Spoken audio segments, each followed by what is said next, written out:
Hello, and welcome to the Six Figure Developer Podcast, the podcast where we talk about new and exciting technologies, professional development, clean code, career advancement, and more.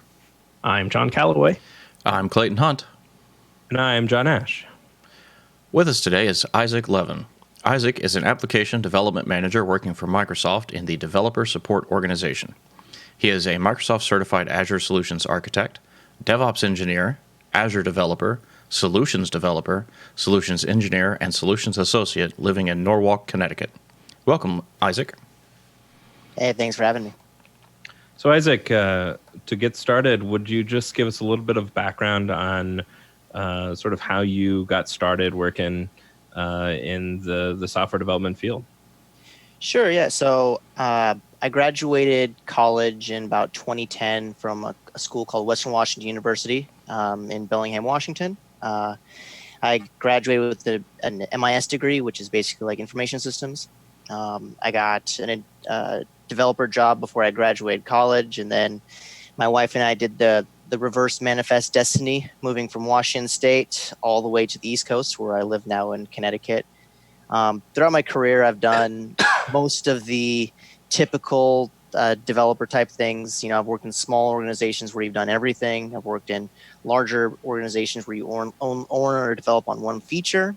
And now I get a chance to work with customers every day, kind of in a consultant type way. Okay. So what are you working on these days? Or what are you doing? Yeah, so my title is Application Development Manager. And basically what that title means, or what this role is I like to think of it as a customer aligned developer advocate. So what my responsibility is to make sure my customers have the best experience from a developer's perspective they have. So that involves training, that involves proof of concepts, making sure people are knowledgeable about tools, obviously making sure that they take best advantage of what our offerings are, especially in Azure. And all the great things that Microsoft has to offer, which lately has been a lot. How does that differ from like a evangelist or whatnot? So I can't speak directly to like what the evangelist role used to be. I believe it's no longer an official title at Microsoft. But so my role, it's very much aligned in a support type of way. So I work with customers in a proactive way so they're successful. So I'm aligned to 5 customers currently, and we have cadences where we work through, different initiatives they have and how Microsoft can help them. Okay. So like a very much a consulting sort of, you have a specific set of customers that you're helping out. Correct. Yeah. Okay. That's very cool. And before we started recording, we were kind of joking that you're somewhat known as the application insights guy these days. Yeah, I'm not 100% sure how that came to be. I think it's because I'm probably the person that tweets about it the most. So I got started with App Insights when it wasn't really rolled out heavily or wasn't marketed very heavily as a part of my Azure. And I fell in love with the idea of getting more information about our applications. So I got started in that world by working with a tool called App Dynamics, which is kind of a fringe competitor of App Insights. They do different things, but they're in the same APM type of space. APM stands for Application Performance Management Utility. And the biggest thing that I saw was, as developers, the job to figure out what's going on with our apps has always been so challenging, right? Having to parse logs or having to look at memory dumps or having to look at things that aren't readable by a human. And we have done all this work as developers to make it readable. And App Insights, in my opinion, and a lot of other APMs take all that hard work out of it. So we're talking about instrumenting your code with, a couple of clicks. We're talking about being able to see rich visualizations and reporting tools. We're able to see, point in time debugging. We're able to do things that when I got started, 10 years ago, writing .NET, I literally would cry thinking if we had those sort of things now, right? So, yeah. And I can imagine developers that have been around longer than me feel a definitely similar feeling. So, Yeah.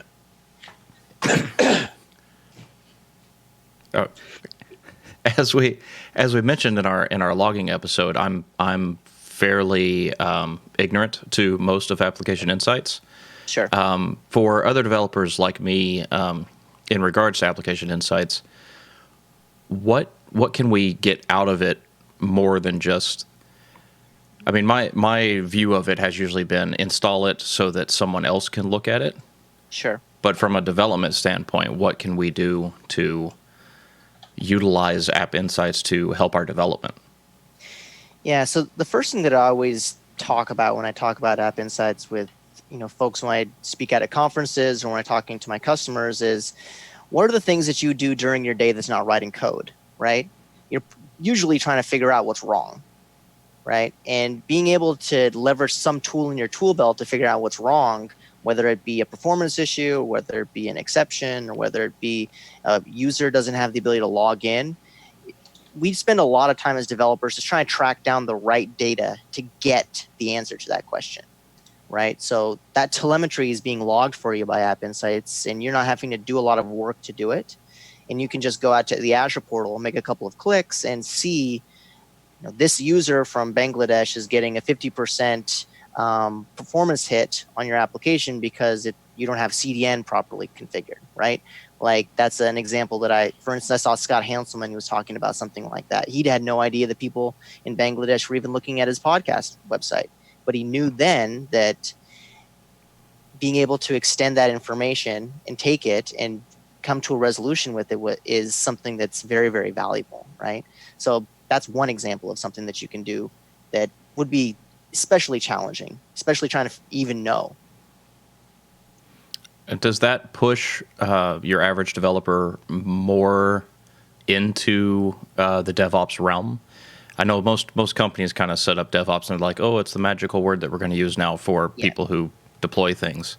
But sure. I mean, that was never its intent. So does that push a normal developer more towards DevOps interaction? Well, I think so. I think I try not to think about dev or ops or DevOps, even though it's really important for my job to do it. I like to think of it as how are you going to bring best value to your end user, right? Does that mean that as a developer, I need to know how to set up continuous integration and delivery? I think so.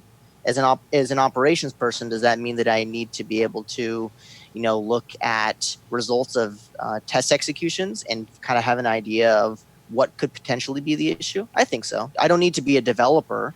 I don't need or an IT professional, but I can be somebody that brings value to end users. So I guess the short answer to your question is yeah. I think as developers, the creeping of scope of our responsibilities is at its highest, right? There was a point in time where developers were doing a lot of database stuff because nobody wanted to work with DBAs. No offense to any DBAs out there. So folks were doing a lot of, writing a lot of SQL queries, writing stored procedures, and then only when things were not performing well, you would then leverage somebody who had an idea how to do indexing and things like that to get you what you needed. And I think a similar thing is happening right now with this whole operations process, right? Developers are being asked to do more because it could be a culture change. Maybe people see developers as more accepting of getting additional responsibilities put onto them. I've just seen throughout my career, especially with roles that I've done, I've been a manager of Windows Server that had IIS on it, not because I enjoyed being an IT pro, but because my app was hosted on IIS, so I needed to know how IIS worked. And then, since you know IIS, you can own this box, right? And I imagine a lot of people have very similar experiences as that. Yeah, and excuse me. As I mentioned in our logging and metrics episode, a lot of developers, their first introduction to application insights is the checkbox when creating a new project in Visual Studio. Do you want to include application insights? And many of us, myself included, just ignore that for months, years, whatever. So how do we get people interested and using application insights?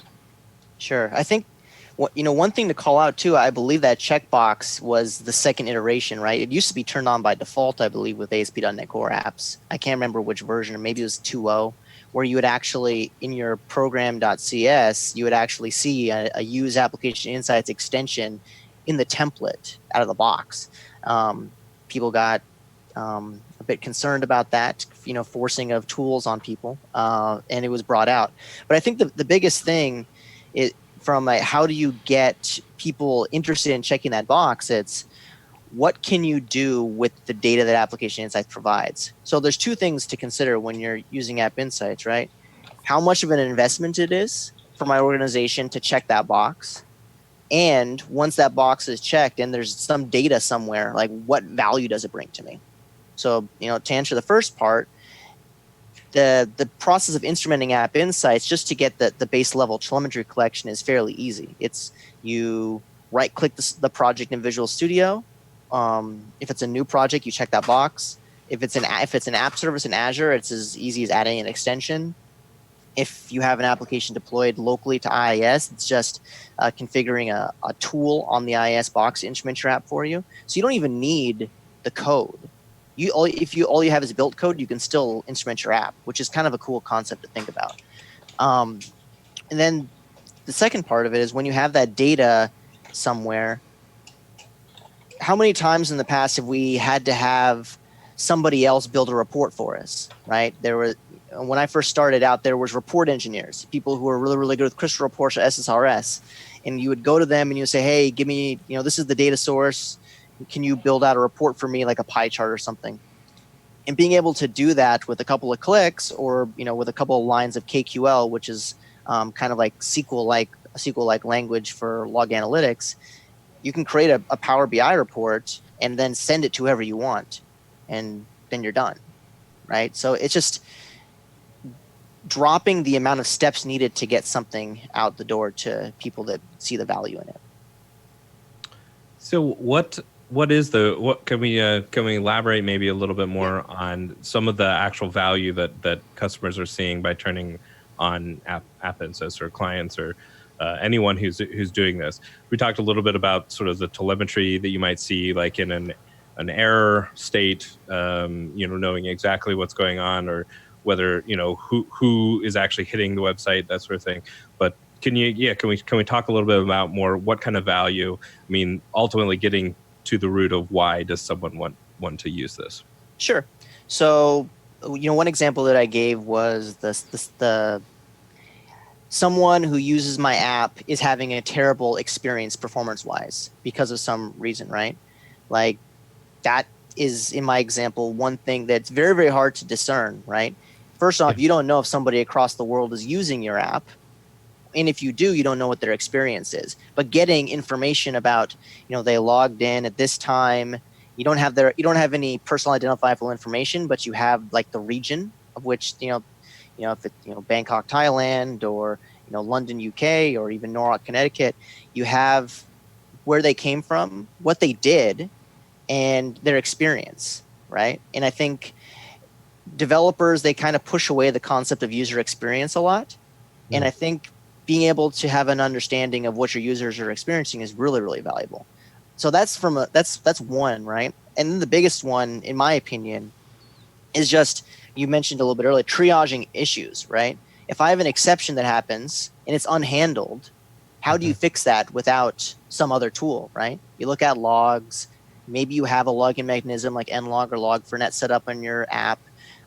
Maybe you parse IIS logs, or maybe you even do something really stupid like attaching Visual Studio to your app in production, right? Doing all those things gets you to where you're trying to go, trying to solve the problem, right? But what if you had the ability to go out to a place, look at the exception, see the call stack, see the local variables that were involved in that situation, be able to download a file that you can open in Visual Studio and get a point in time debugging instance of that, right? Like that is extremely valuable for everybody, right? Going from point A to point B as quickly as possible without all the additional steps is very, very valuable. So you also talked about hooking this up to Azure. Is that a requirement for using Application Insights? Yeah, and I kind of got right into the meat. So let's take a step back and talk about what App Insights actually is. So App Insights is it's an APM, like I said, Application Performance Monitor Management.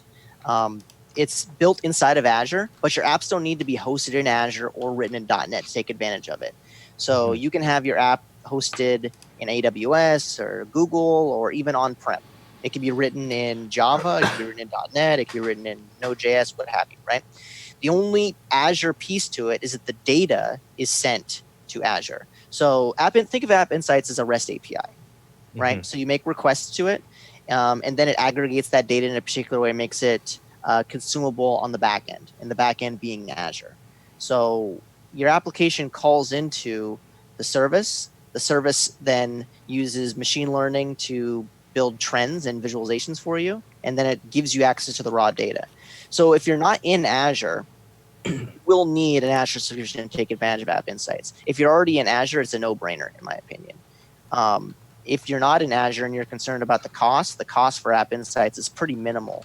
So you get 5 gigabytes of putting data into it and taking data out of it, and it's all in JSON data, because the data store behind the scenes is NoSQL. So what you have is in and out of 5 gigabytes for free. If you want any additional gigabytes, it's $2.30 per additional gigabyte. So from a cost perspective, it's pretty minimal. However, I will make the call out. If you're not in Azure, you need Azure to take advantage of it. You do have the ability in Visual Studio to instrument your application without actually calling into Azure. So you can actually take a look at what the API is doing and seeing some of the data that's coming across for local debugging experiences. So that gives you the ability to test run App Insights without having to make the commitment of putting your stuff in Azure.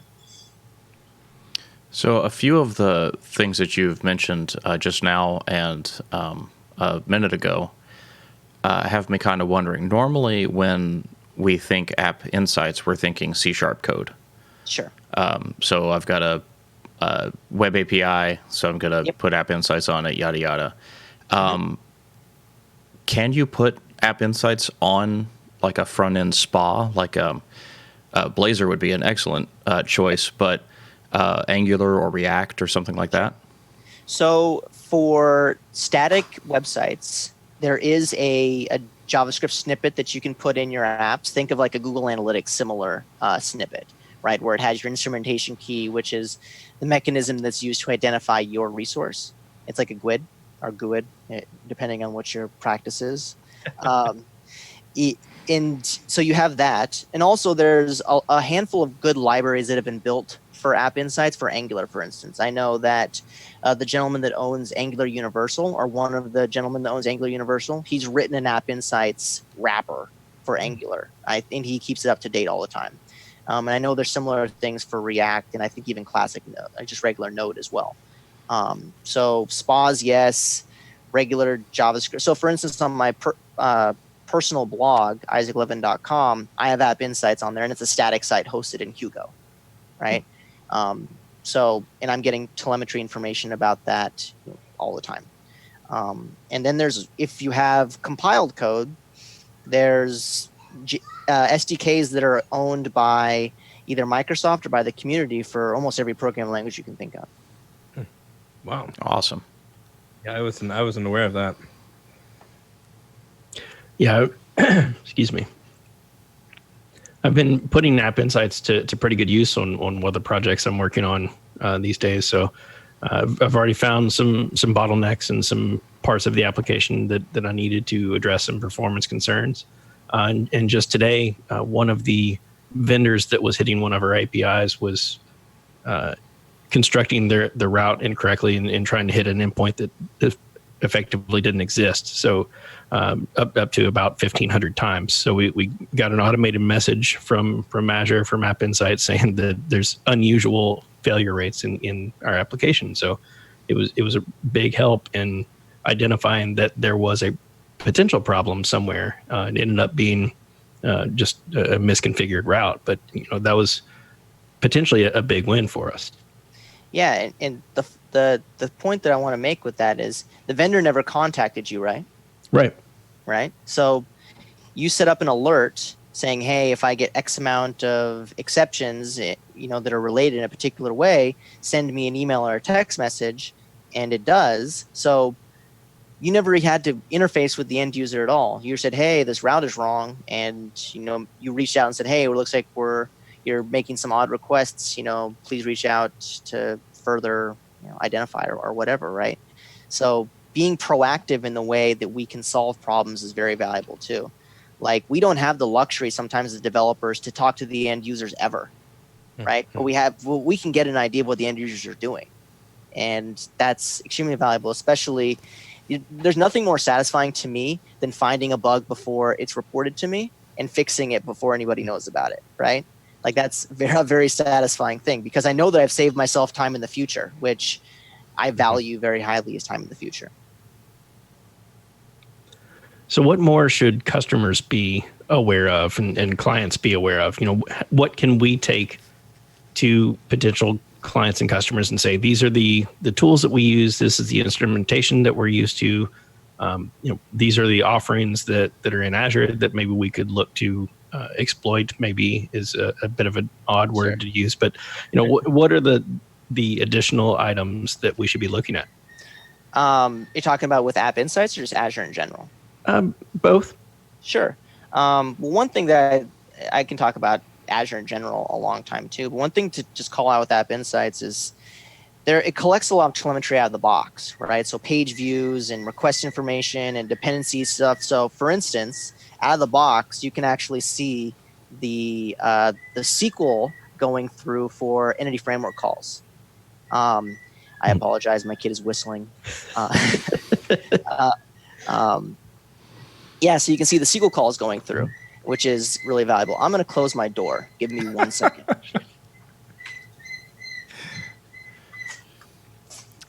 Sounds like he's getting good at it.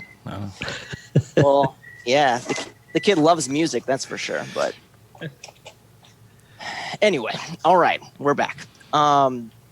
So yeah, you can see things like dependency calls, which are really valuable, right? For instance, if you see a performance tick, and you're like, oh, here's the process all the way down from it hits the API and then it goes through some stuff and then it hits the database, you can look at the database call and you can see the database call is taking 700 milliseconds to return. And you're like, that's way too slow.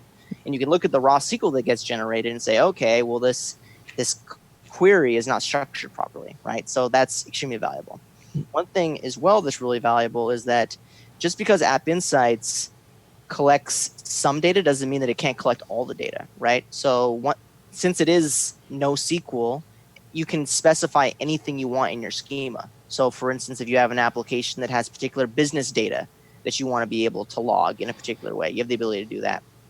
One example that I always use is that I worked at a consulting firm and we built kind of a YouTube for the enterprise for one of our customers. So it was inside of SharePoint. It was an Angular application and they wanted to be able to post training videos and then get metrics back on who viewed them and in where, right? So we used Application Insights to get data about, where the user watched the video, what kind of device it was, also how long they watched the video, whether they watched it in full screen mode, a lot of rich data about just the video itself that App Insights wouldn't collect by default.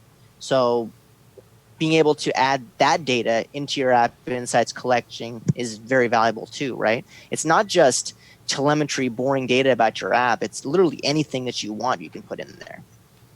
What about pulling that information out of App Insights? I know you mentioned like Power BI and that sort of thing, but can you like pull it into, say, like another data time series database or like something like a Kafka and then like have Elasticsearch like searching over top of it? Or how difficult is it to sort of use some other solutions and integrate it with maybe other tooling that you have? Yeah, sure. So one thing that you can do as well. Let me just make it just as a precursor to that. So one of the things about App Insights is really important to call out too is that the data is only stored for 90 days. So that's not very valuable in the long run.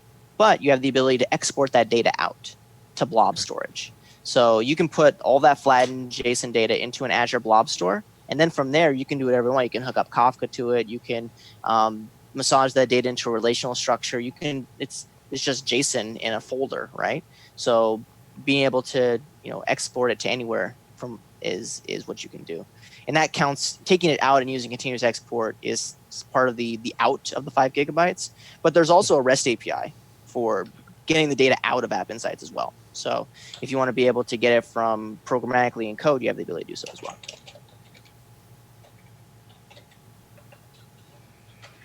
Very nice.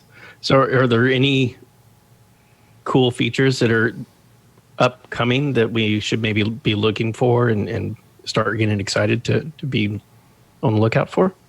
I think one of the biggest thing that I see, and this goes back to, I didn't answer your question about cool things in Azure in general, but so when Visual Studio 2019 was rolled out, we showed a preview of time travel debugging, which basically gives you the ability to step back and forth against a production application, right, without it affecting production. Right now, that's only available for VMs hosted in Azure and .NET applications. But that's one thing that I'm excited to see become generally available, and then more workloads being added to it, right? So being able to debug a point in time is very valuable, but being able to step forwards and backwards in real time is extremely valuable, as one might imagine. And you have something like that already available with Snapshot Debugger, which gives you the ability to kind of go forward and backward, or gives you ability to real time debug. But going forwards and backwards is something you can't currently do, and that's what time travel debugging allows you to do. So that's something that's pretty exciting. Think of it similar as just doing a debugging experience, but instead of your application being on your machine, it's hosted in an Azure VM.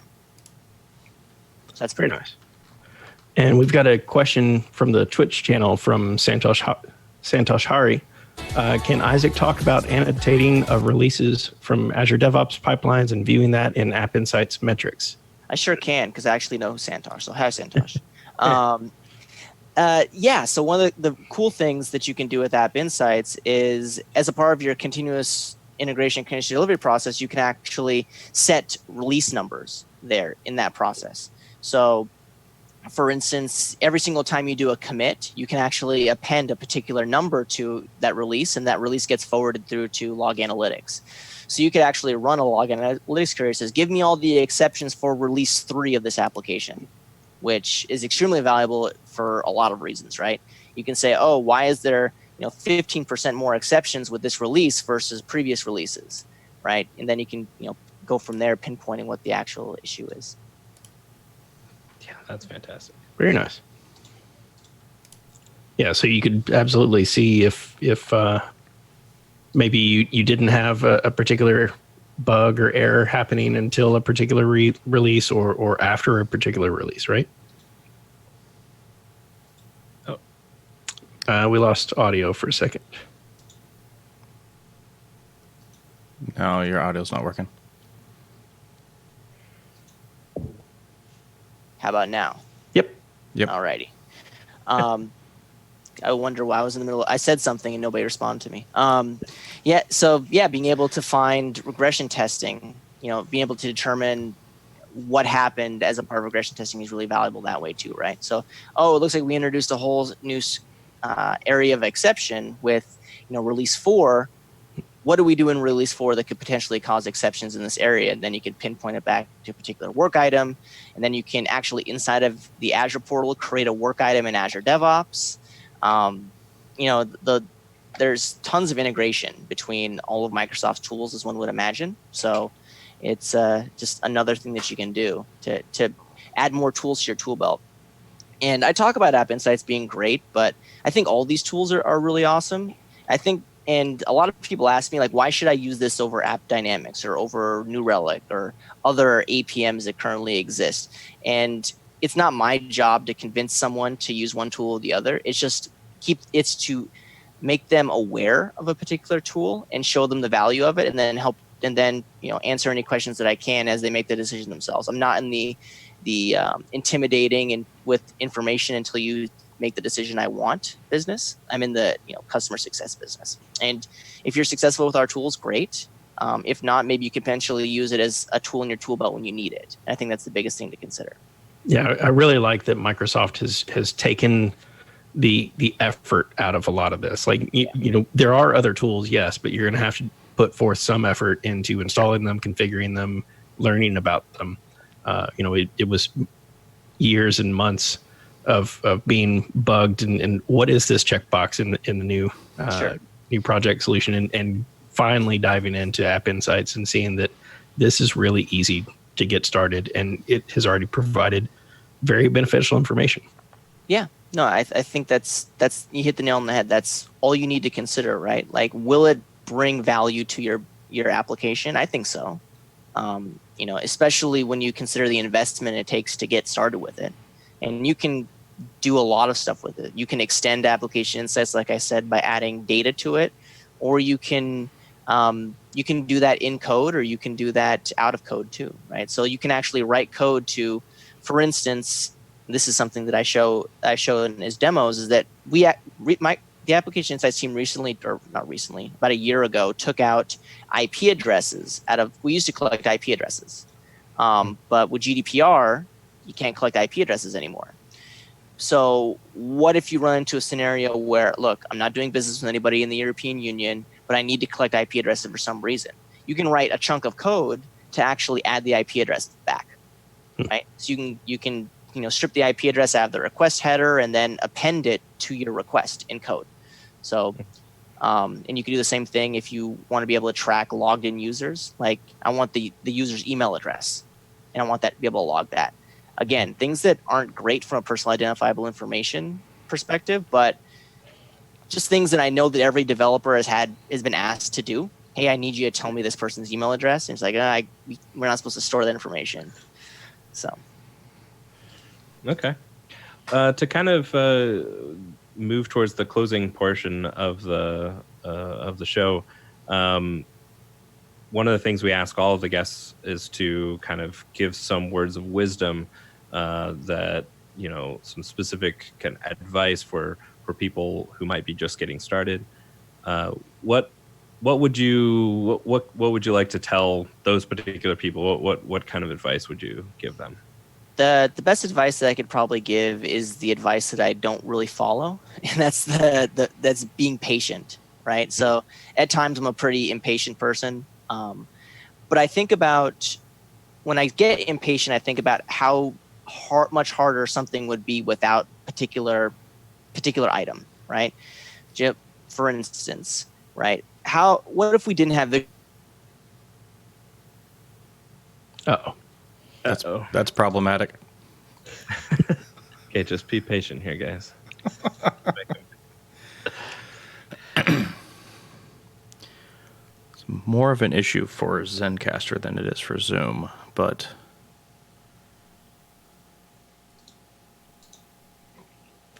All right, bear with us as we try to reconnect. oh, he dropped altogether. Dropped, Zencastr completely. Oh, there he is. Oh, I have no idea what just happened. No problem. Your kid hit the internet button. No, like Zoom just froze and then went completely away. Am I still on Zencastr? You're back on, and it looks to be working. We'll find out whether it works or not after we're done. It'll be fine though. That was awesome. Like, John was just frozen, and I'm like, this isn't good, but I'm going to keep talking. So you were talking Okay. about having patience, and Yeah. I was especially talking about. when things weren't there and you froze. So That's fine. So say all the great wisdom that I had. Just say it all again, right? No, I think to go back to just being patient, right? Thinking about how much difficult things would be without a particular item, right? Like, sure, being a developer at times is very hard, but what would happen if you didn't have some of the tools that we have as developers? Like, I've been very fortunate in my career to see tons of tools introduced to the developer world to make our lives easier. Like, when I first got started, like, GitHub wasn't a thing. Now GitHub is a thing. VS Code wasn't a thing. And the list goes on and on and on. And being able to use tools, standing on the shoulders of giants, right? Take advantage of the things that you have, and that usually level sets me, because when I do get impatient, I tend to just say, why isn't this work? This should just work. I jokingly said, this is a little, this is a throwback to before we started recording, but I was having audio issues, and I said, it's 2019 and we still can't get microphones to work, right? So same thing, right? Like, if you're getting impatient about something, think about, okay, well, what if you didn't have the ability to talk? What if I had to write everything on a piece of paper and show it to the screen, right? things like that helped me. I don't know if I answered the question or not, but Yeah, I think it's a great, practice patience, awesome. which is something How about resources for people who like maybe are looking into application insights and trying to figure out? I mean, it's a fairly easy installation process, but Yep. but for people that are trying to find out more about it or trying to go through some tutorials or something, do you have any resources you might be able to point them towards? Sure.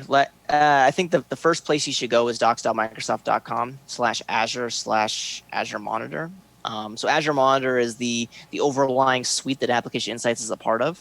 I think that's a great first place to start. It'll show you everything from how to get started, in Visual Studio, how to get started with code, how to extend it, different programming languages other than .NET. That's a great option. Personally, what I like to do is I like to poke around at the App Insights SDKs to get an understanding of what's actually occurring behind the scenes. I'm a developer, so I like playing around and looking at some code. So being able to do that is pretty valuable. There's also great content about App Insights on Channel 9. I know that the On.NET show has had a couple of really good episodes. Shameless plug, I was in one of them. But I think, there's plenty of resources out there. I think that this might be the reason why, there's not a lot of talk about App Insights out in the world. It's because there's so much content already available that, you see it, you read about it, and then you're good to go. Cool. And then if people would like to follow you specifically, what other social media, Twitter, where can they find you? Sure. So I'm on Twitter and GitHub, Isaac2004. I decided to choose that name, unfortunately, and now I'm at a point where I'm too lazy to kind of change it. I do have a website, isaac11.com, where I blog occasionally. But Twitter's usually the best place to get me because I'm always, stalking my friends on Twitter. So Cool. And then another thing, do you have any upcoming speaking engagements or anything that you'd like to announce? Oh boy, do I! No, I'm speaking at that conference in the Wisconsin Dells next month. Okay. I'm speaking at Music City Code in Nashville in September. I'm speaking at Tech Bash in Philadelphia, or not in Philadelphia, in the Poconos, and I probably have some other engagements as well. But yeah, I like to do the speaking thing because it helps me get an understanding of what people are doing. Because when you work with customers all day, you only get half the story. But when you actually go into a place and you talk to developers, the developers tell you the real story. So it's really valuable. Plus, it's just tons of fun going to conferences. Yep. Yeah, I agree. All right. Thanks, Isaac. Really appreciate you coming on the show. Awesome. Well, thank you so much. Enjoy the rest of your day. That was Isaac Levin. Isaac is an application development manager working for Microsoft in the developer support organization. He's a Microsoft certified Azure solutions architect, DevOps engineer, Azure developer, solutions developer, solutions engineer, and solutions associate living in Norwalk, Connecticut. If you like this episode, please like, rate, and review on iTunes. Find show notes, blog posts, and more at sixfiguredev.com. And be sure to follow us on Twitter at SixFigureDev. This has been another episode of the Six Figure Developer Podcast, helping others reach their potential. I am John Calloway. I'm Clayton Hunt. And I'm John Ash.